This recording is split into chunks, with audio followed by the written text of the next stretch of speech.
Welcome back, everybody. I'm super excited. We're starting a new series, and I'm thinking I'm going to call it What This Tax Return Told Me. And they tell me a lot of things. And I'm going to share with you some of the things that I've seen on tax returns, and hopefully it can help you maybe not make some of the mistakes or at least learn and understand. So I'm really excited about this series. And with that, let's go ahead and get started with this very first one. So have you ever opened a tax return and looked at the tax bill and thought, well, that wasn't fun? I know I have. And maybe you said, if I'm paying taxes, I must be making money, right? Well, maybe. But after reviewing thousands of tax returns, I've learned something. A number on the tax return isn't always the most interesting part. Sometimes the tax return is trying to tell you a story, and sometimes it's pointing to a problem that started long before the CPA ever prepared the tax return. So let me show you an example. Well, recently, I reviewed a trust tax return for a retired beneficiary, and the trust generated about $57,000 of taxable investment income during the year. Sounds great. That included about $12,000 of dividends, $30,000 of long-term capital gains, and $15,000 of capital gain distributions. At first glance, I thought I knew exactly what the problem was. I mean, every CPA watching this knows what the knee-jerk reaction is. Trust tax rates are terrible. They stink. Just distribute the income. Problem solved, right? Well, maybe, or maybe not. Because when I dug deeper, I discovered something interesting. You see, this beneficiary, she was single, she was retired, already on Medicare, and already had more than $250,000 of income before we even considered the trust income. So could distribution still have helped? Possibly, but not nearly as much as most people would think. And that's when I realized something. We were asking the wrong question. The question wasn't how do we reduce the taxes? The question was, why are we generating so much taxable income in the first place? And that's exactly what I started thinking. And when you do that, that's a completely different conversation. You see, taxes don't start on the tax return. They start with financial decisions made throughout the year. By the time I receive the return, the dividends have already been paid. The capital gains distributions have already been realized.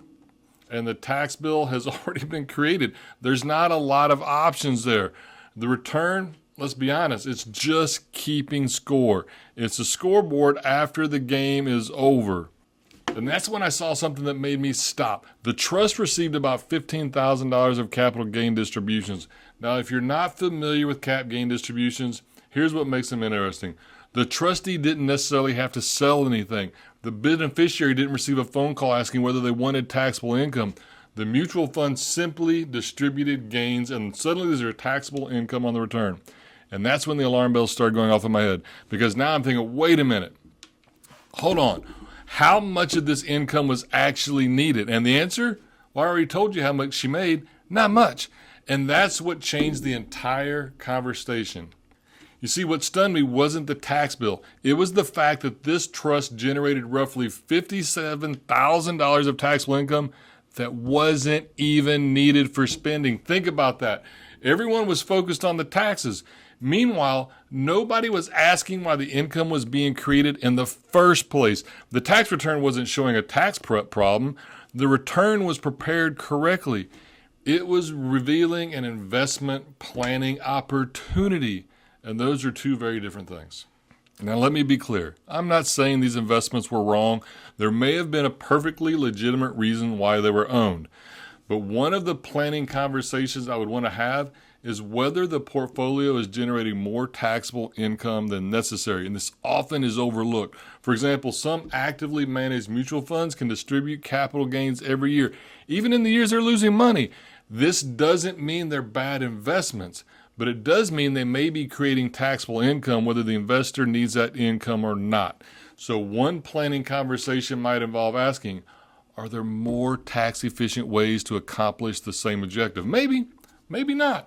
But it's worth asking. If we don't ask, how are we going to know?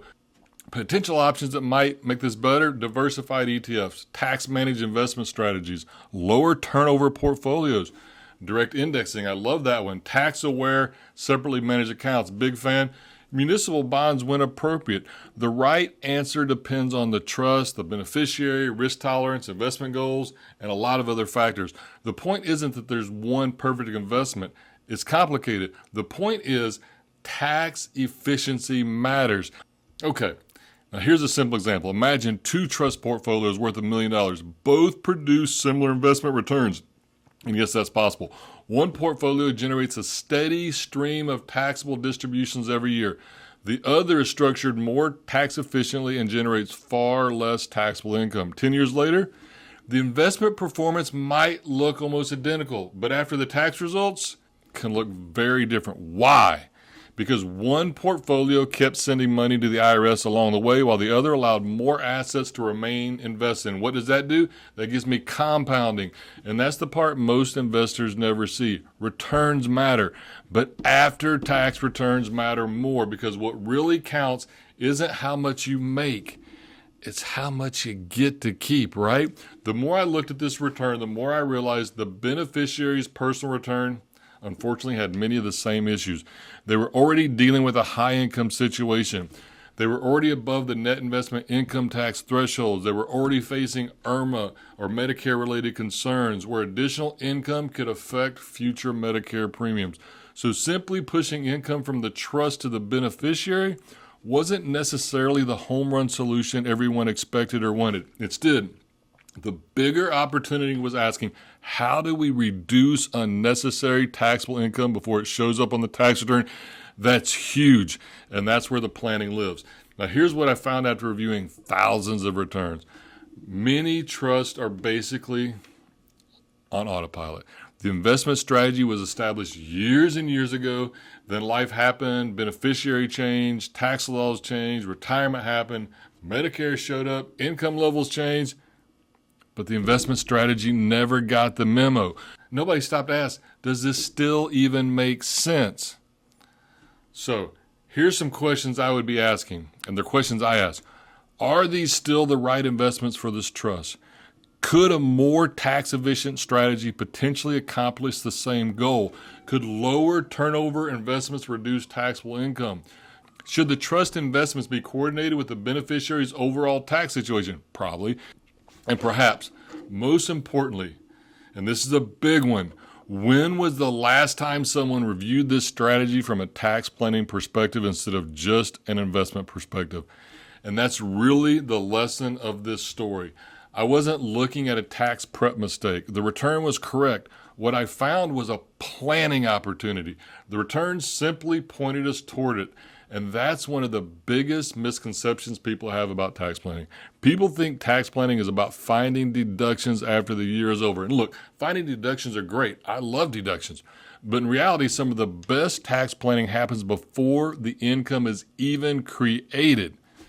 So the next time you look at a tax return, don't just ask how much tax did I pay. Ask, why did I pay that? Because sometimes the biggest opportunity isn't hiding in the deductions. Sometimes it's hiding in the investments that created the income in the first place. If you have a trust, inherited investments, or a large taxable portfolio and you'd like a second opinion, that's exactly the type of planning work we do. And if you enjoyed this video, subscribe, please. This is the first episode of a new series I'm calling What This Tax Return Told Me. Because every tax return tells a story, and some of them, well, I'll be honest, they're far more interesting than they look.